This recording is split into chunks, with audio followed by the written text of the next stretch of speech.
Amplify. Today I want to talk about feedback. So feedback is the imperative piece to successful cultures of transparency and honesty and communication. So communication, transparent and honest culture is what creates good leaders, and good leaders create healthy organizations. So that's the main goal. I want to talk a little bit about how to give and receive feedback. So let's start by the basic understanding that feedback is uncomfortable. And it's not just uncomfortable for the person giving the feedback, but also for the person receiving. It's uncomfortable whether it's positive, and it's uncomfortable when it's negative.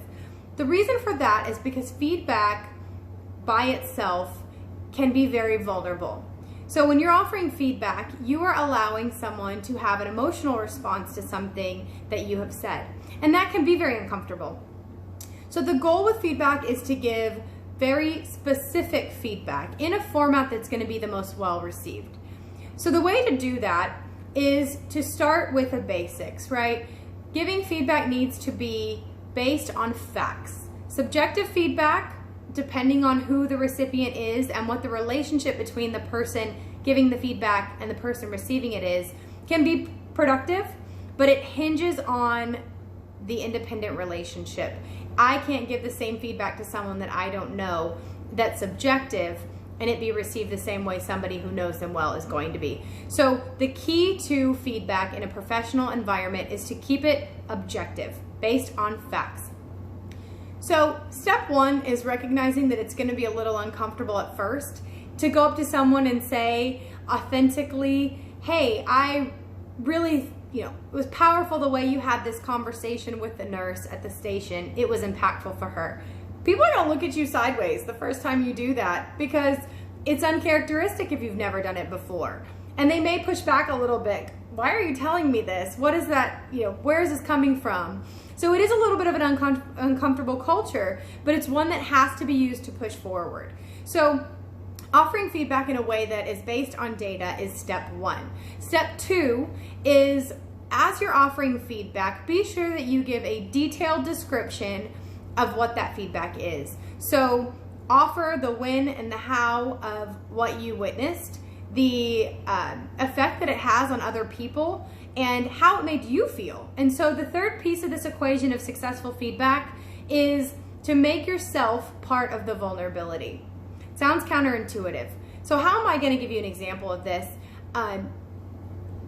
Decent feedback is, hey, I saw, you did a great job with the patient today. That's decent feedback. It's a good place to start if you've never been giving feedback. The better feedback would be, I really like the way that you took a minute to ask the patient their name today. I'm sure it made them feel comfortable.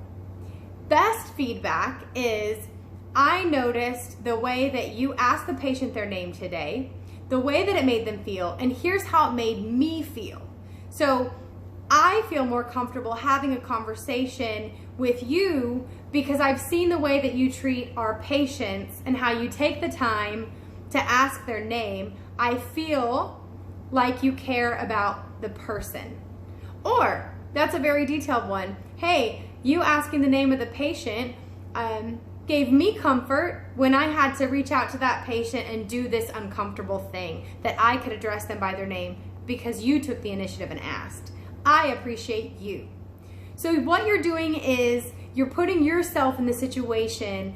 Not only are you giving them feedback and they may not know how to receive it, but now you're part of the equation. And so that feedback loop is a two-person process. So get started today. Don't wait. It's going to be uncomfortable. Embrace the uncomfortable and know that you're only going to get better from there. Hope you found this helpful, guys. Have a wonderful day, and I will talk to you soon.